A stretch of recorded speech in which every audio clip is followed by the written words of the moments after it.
Techniques. Thank you very much. Everybody hear me okay with this? Great. Well, welcome. Looking forward to this nice 30-minute fast-paced presentation, which is, I like this format. So I'll get right into by way of introduction. I work for a company called MadPow, obviously. We are an experience design firm based out of Portsmouth, New Hampshire. And I am the experience design manager there, director, and I have a team of 5 or 6 experience designers who work with me. And by experience design, what I mean is what you're all very familiar with: user research, interaction design, information architecture, and the whole list. So what I'm going to talk to you about today is some efforts that we've done, that I've implemented for my team to help them get better at research interviewing. We'll talk about that in a little bit. So a little bit more about what we do. You see just a sampling of some of the customers that we work for, some of our clients. You can probably get a sense from this that we work on a wide variety of different projects. So mostly, and we try to, with all of our engagements, do some form of user research so that we can better position ourselves or better understand and have a sense of empathy for the target audience. So we try with most all of our engagements to have some form of research method. So you see all these up here: contextual inquiry. It depends on the type of project and the domain, exactly the method or the type of thing that we'll do. But what I saw is consistent across all of these is there's some level of interaction between a moderator or researcher and the target audience. So in my mind, the skill that somebody has in conducting these interviews is paramount to conducting a successful project altogether. Because if you have bad inputs or misinformed insights at the beginning, who knows what the outcomes will be. So I look at this and I see a great opportunity to really focus on our interview technique and skill to make sure that we are informing correct choices in our design. So I'm going to position this talk as a little bit about what we've done, but I also have some comments at the end about what it might mean to us as a profession more broadly. So a little bit about what I saw as our environment is I talked about we like to do research with all of our engagements, but this is the real world, and we are limited to a certain extent customer budgets, time frames, etc. For us as an agency, I'm sure it's a similar type of thing for people who work within an organization. Also, I mentioned that our team, 5 or 6 experienced designers, we also have some graphic designers who get involved in these projects from a research perspective. And we've intentionally built that team as a cross-discipline type of team. So there's people who have more strength in writing and copywriting. There's others who have more strength in marketing sense. But the way we're structured is we all have to do some level of research and be involved in the entire project. So we have people with different skills. And we also have, as is typical as you might expect, some junior designers, mid-level, or people who've been doing it a long time. And they bring to the table various levels of training and education. So just for my own kind of thing with the audience here, can you have a raise of hands of people who have had some formal training on conducting research interviews? Raise your hand. Okay, so about half. So that's approximately what I expected, because we have a couple of people in our organization who are very good, but they have never had any formal training, and they've learned by doing, right? And which is great, but we have to recognize that. So what I was looking for as a manager was some type of framework that I could help my staff get better at this. Something that I could help them with. Also, there's a bullet down here at the bottom: differentiate our services from do-it-yourselfers. I'm a big believer in any level of interaction with users is better than none. But if that's all it is just going to talk to people, why are people going to pay a premium for our service? And that applies to us as an agency, but I think more broadly as a profession too. It's more than just, we talk to people. There's a methodology and best practices around this that we should be aware of and build upon. So that was our goal. So my first step was to look at any literature that was out there that I could very easily just share with people. And I looked back at some of my coursework from the Human Factors program I went through. What I found was there's a lot of information on different methods. For example, doing ethnographic research and the logistics around that, or doing usability testing, or how to do contextual inquiry or stakeholder interviews. But when you get deep into those, there's not as much that I found anyways on some of the nuances on how to ask questions and the insights that you gain. And I have an interest from this because even in my own work, when I do interviews, some of them go great and I feel like I have good insights, and others kind of fall flat. And so I'm interested in what is it that I'm doing that I can get more information out. So that level of detail and that level of nuance was harder to find. One resource that I did leverage with my team is a book that was put out recently by Joe Dumas and Beth Loring, some of my colleagues in the Boston area. They have a book called Moderating Usability Tests. And in that book, the core of that book is what they have as 10, what do they call them, golden rules for moderating usability tests in particular. So I thought this was interesting, is along the lines of what I was thinking of. And they have some details in the book, and I recommend the book about how you should conduct these interviews and how you can interact with participants. So protecting participants' rights, letting them speak.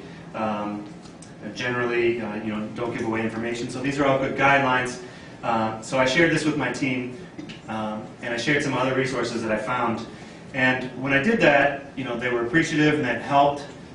But at that time, that wasn't a framework. We didn't have any kind of institutionalized method for helping us review what we've done and getting better. So I gravitated towards this last bullet here, and sorry if it's a little small for you to read, but it's called Watch Yourself to Keep Sharp. So Joe and Beth talk about if you're going to videotape your usability test session, go back and watch it not just for content, but for your technique as well. And I know people don't like to look at themselves on videotape, but that's how you really say, "Ooh, I should have asked that there," or "Wouldn't it be better if I would have done this?" And that's how you're going to get better. So, for my team, I was playing off that type of concept. So, big reveal here. I have some handouts that we're gonna talk about. What I did is I formulated what I called an interview guidelines worksheet. So I accumulated a number of different tidbits that I was able to take from different places, and I organized the ones that I thought were most important for the types of work that we were doing, and the problems that I saw some of my staff having, and areas that I saw that they could improve. And I put the top ones, and I think it adds up to like 24 or so, 24 points that people could look at to help remind themselves of what they could do better. So this is broken out into a number of different sections. We have on the top here some things to consider when you are welcoming or first interacting with the participant and how to put them at ease. Then a big section on asking the right questions and what that takes and how not to ask questions, etc. Then a section on the right-hand side is about interacting and things that are not necessarily related to questions per se, but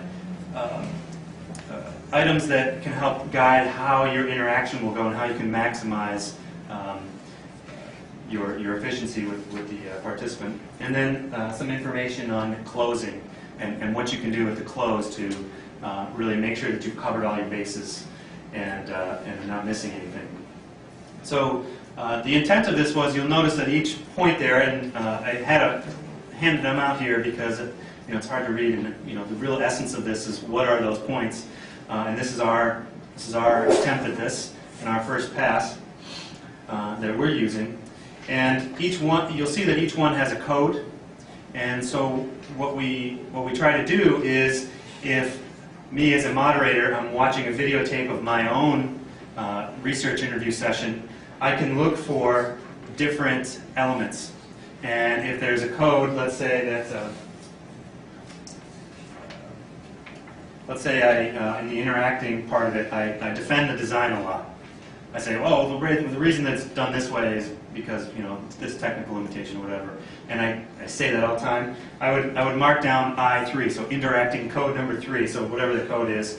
And so I'd watch the entire length of the session for the data, but also helping me critique my own self and look for the patterns in the number of different codes that I come up with. So if I'm doing this I3 all the time, and I can see that's a pattern that I get into, it's a bad habit of mine that I can help fix. So this can be done either watching that videotape or by an observer if you have a moderator and observer in a session. To be honest, what we found is it's a little bit complex to do that kind of in the moment from the observer's perspective. The observer should be focusing on really the responses from the participant and the data. So it's difficult and time-consuming to do this. If you have the bandwidth, that's great.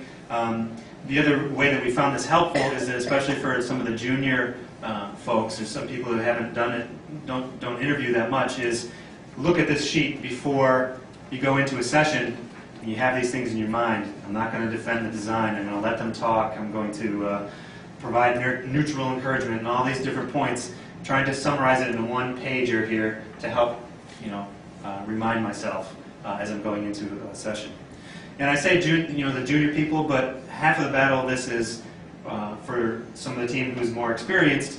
They're in danger of falling into bad habits. So they're able to be more comfortable and flexible during the sessions, but that also leads to getting in a rut of doing things a certain way. So what we found in doing this is that it's good in that it's not necessarily groundbreaking nuances here, but the idea is that it's provided us a framework to really focus and make this an area of priority for us, to understand that this is the way we conduct these interviews is important, and it's going to lead to the successful project in the end. Any questions or comments about this so far? So let's yes. I think this is a great idea. I've watched my videotapes and cringe, and this gives me a framework to make improvements and kind of track where I really need to focus.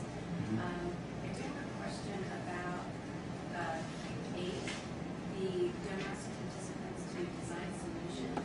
A lot of the project teams that I work for encourage me to ask them how they would design it. So how would you respond to that when you're working with someone?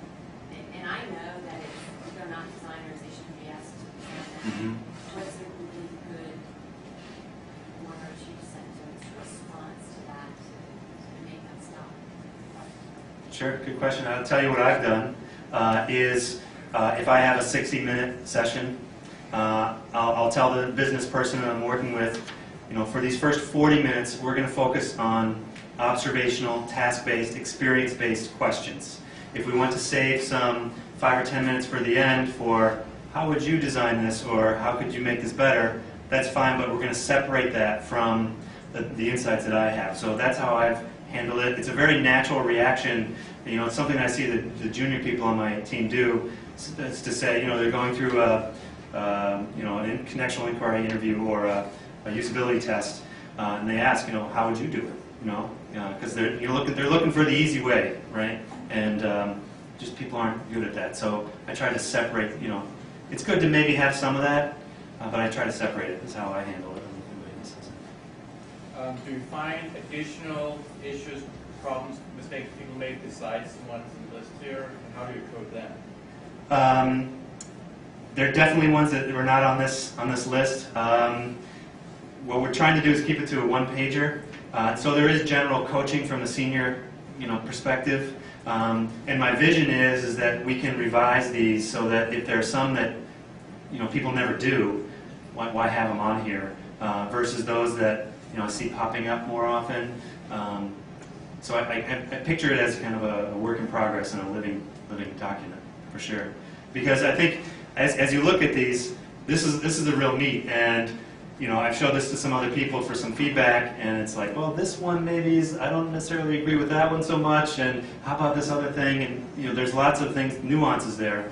And so I definitely see room to keep refining this and make it applicable for maybe the types of things that we work on, for the type of project, perhaps, if we take it that far. So, is there one other question? Yeah, actually two things. In reassuring the participant, I really like to point out to them that we're not testing them, they're testing us. Mm-hmm. Really make it that explicit, because that seems to take away any butterflies they might have and any reluctance to you know, offend us by saying that's bad. Mm-hmm. And I've dealt with the issue she asked about with my team, in part by showing them the results of user tests on things that participants had proposed. Mm-hmm. Or cases where participants had proposed that we make changes that were in fact already in the original design. It was clear they weren't working. Yeah, the power of video of those is pretty strong. But you're right to call out, I mean, having this welcome part of it is important. And if you don't get that right from the outset, the participant is going to be reserved or not understand the context of what we're trying to do, and you kind of blow the whole thing and get all these others right. So when I originally submitted this presentation, you know, it seems like a year ago now, this was kind of the focus of it. But I've expanded this talk a little bit because what I found here is that this has proved valuable and helpful to us, but there's a dimension to you know, this, that is, are we asking questions in the right way? But you know, especially for, again, some of the junior people, the next level is, are we asking the right questions? And this isn't necessarily aligned to that.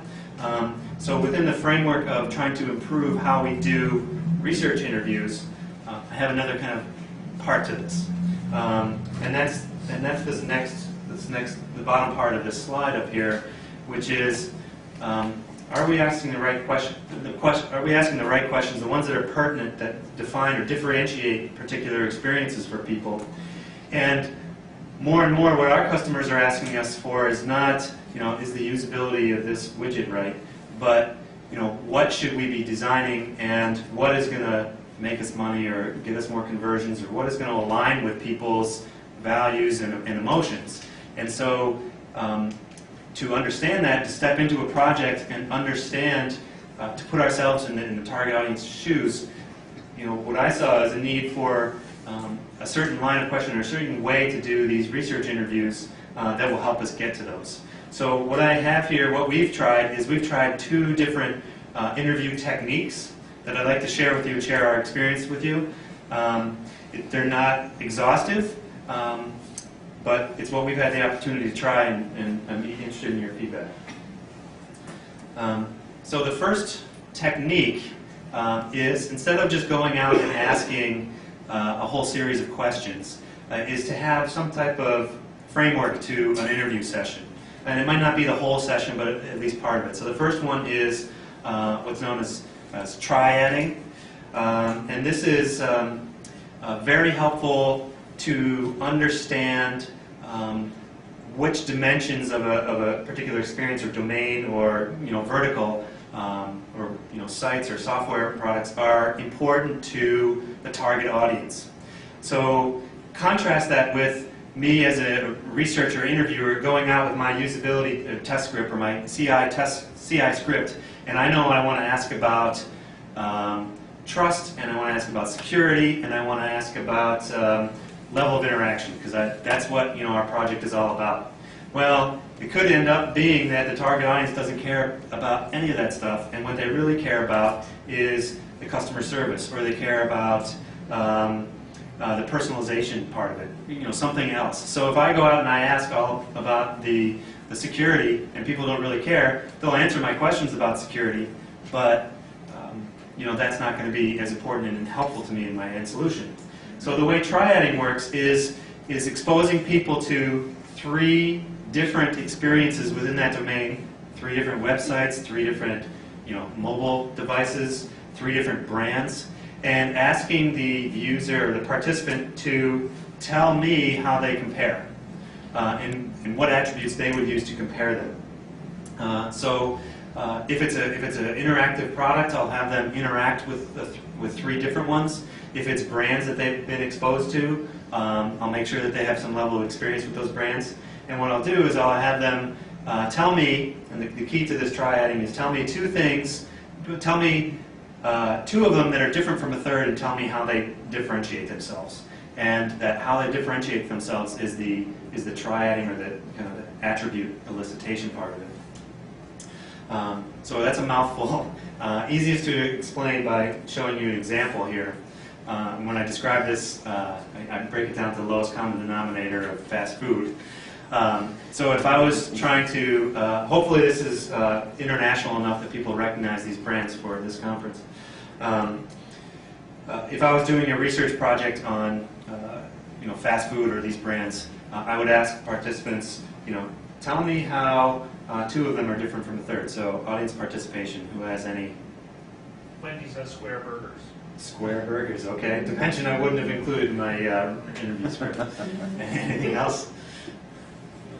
Burger King is broiled, the other 2 are fried. Okay, so that's kind of how you differentiate them. Anybody else? McDonald's logo doesn't have a word in it, just the shape. There you go.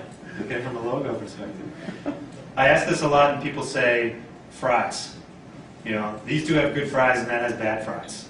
And so, it's these, and the way the triading works is you have people keep going with this, and as many attributes that they can, and it doesn't always have to be the same 2 that are different from a third. And so, that's how you can come up with, the flame-broiled versus grilled.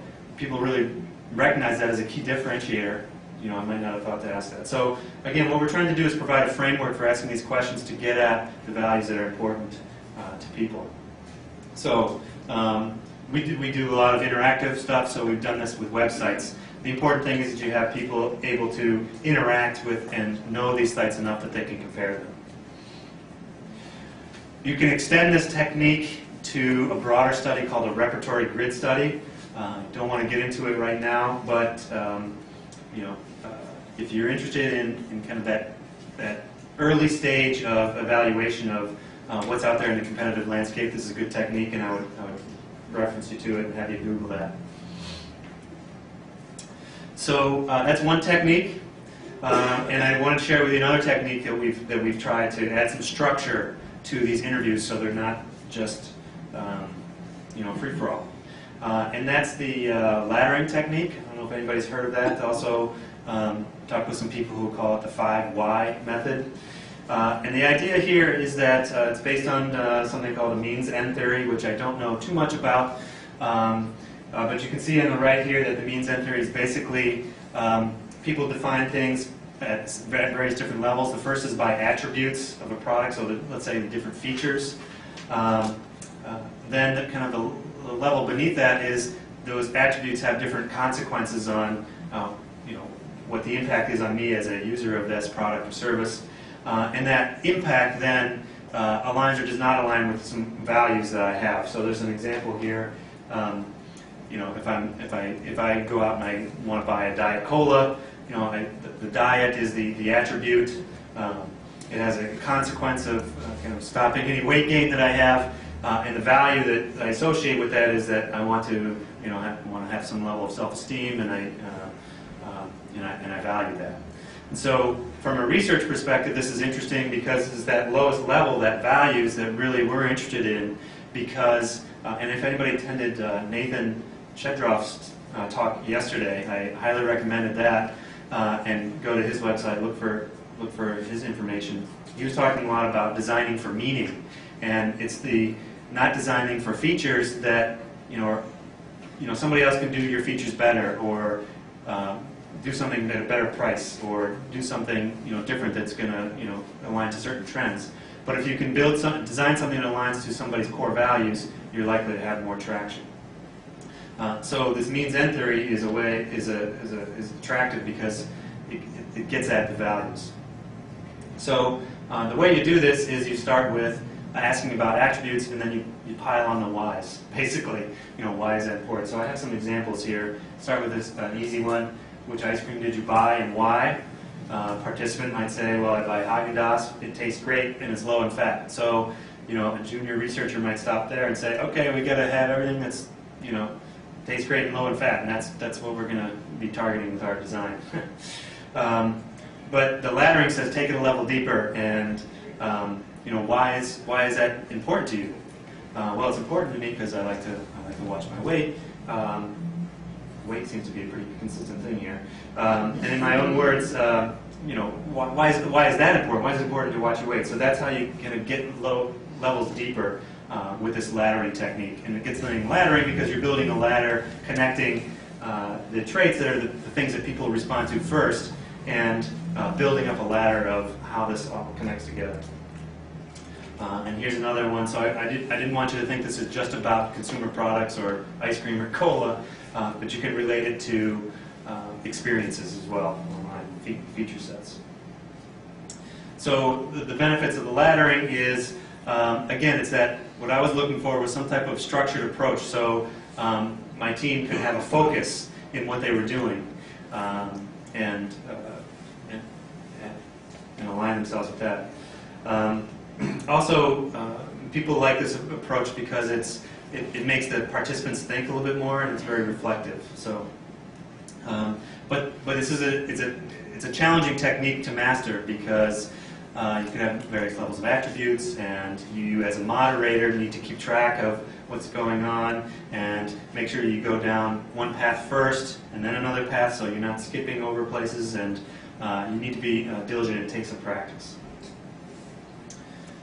So, in summary, what we've talked about is we started with some type of mechanism that I could use as a manager or my team could use to help get better at the mechanics of asking questions and being comfortable and reacting to participants' responses. And then also layering on top of that,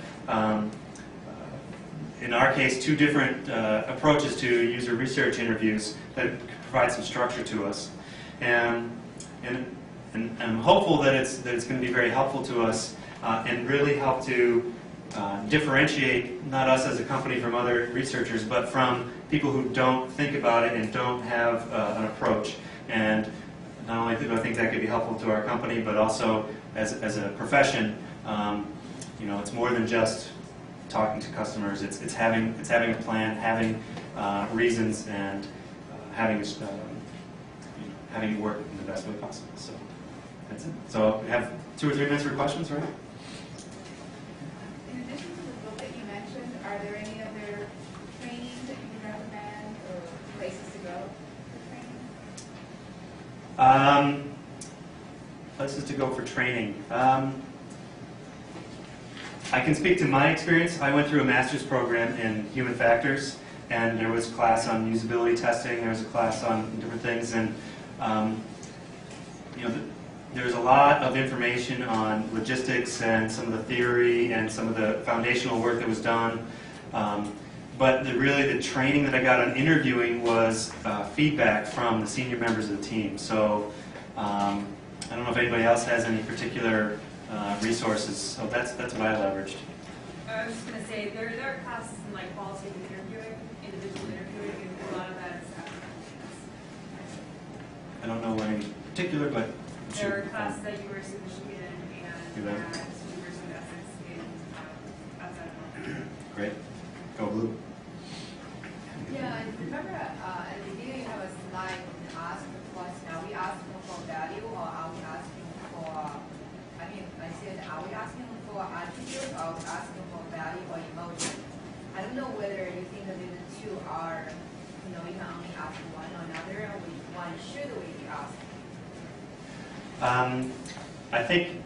I think you can ask for both, and I think you have to start with, and it's part of the kind of the approach within laddering, is that it's easier for people to start talking about the attributes and the features that they like or don't like.